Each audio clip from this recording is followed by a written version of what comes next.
we have ourselves in this financial conversation going to the place where, to some extent or another, we've had to accumulate wealth, we've had to accumulate debt, and navigating that. So now we go to the place where you have to now say, okay, I have a certain amount of debt, whether it's $1,000 or whether it's $100,000 or even beyond.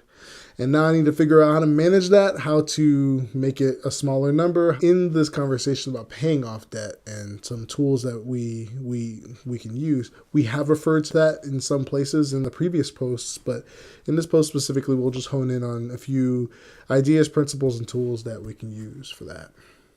So now we're talking about paying off debt.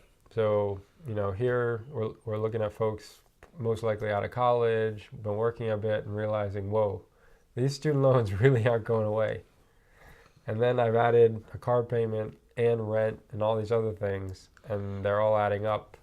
How am I supposed to make money, much less pay off what I already owe? There's one thing I want to put out there that is really a dirty word in our society, but I think it's important to think about because it is something that is a tool that's being used, and it's bankruptcy.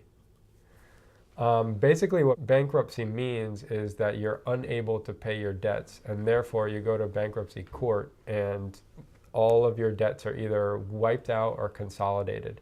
Now there is a humongous cost to that because it destroys your credit worthiness. So basically it forces you to be self-reliant from that point on, because you can't borrow money from anyone because you went bankrupt and you didn't pay a whole bunch of people off. So they're like, why? He couldn't pay other people off earlier.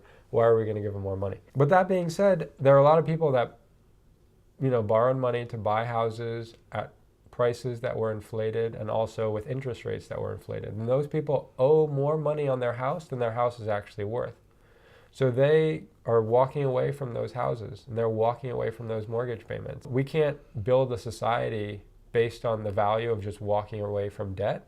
But that being said, there are a lot of institutional forces that led to that situation. And it is at least something to consider if you're in a position where you're being crushed by your debt. Because debt is a form of bondage.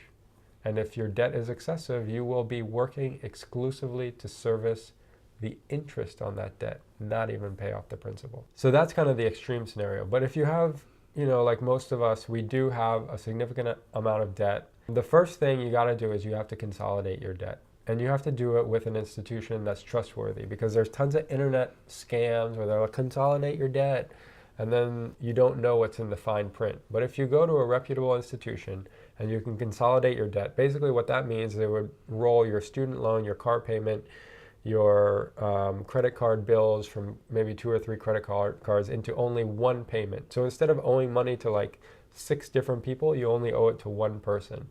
And because right now the interest rates are extremely low because of the way the economy is going, you can get it consolidated at a pretty low rate. Besides consolidating your debt, is you really just have to go through and look at everything you're spending on and really, again, ask, do I need to spend the money on that? So if you've got a cell phone with a data plan and a texting plan and it's costing you $110 a month, maybe you just send out one text to your friends and say, listen, I'm no longer accepting text messages, and then you cancel your data plan and you get a Go phone and you pay $40 a month for a while. You take your cable bill where you've got like the whole package with your like NFL package, you cut all of that out. Guess what? You can get rabbit ears now that get HD. You can still watch the games on Sunday for free. So you can eliminate your cable bill. So I think that's what has to happen, is you have to realize that you need to take control of what it is you do for fun in your life, and just put into perspective, this tube that's feeding me sports and all this other garbage probably isn't worth $100 a month. So just trash it. And just like I know you're about to go through a cleanse where you're going to allow your body to reset and understand what is tasty again, you can go through a cleanse for your media diet and reset what it is you need to consume in order to have fun and have a good time, and maybe move back towards the good old book.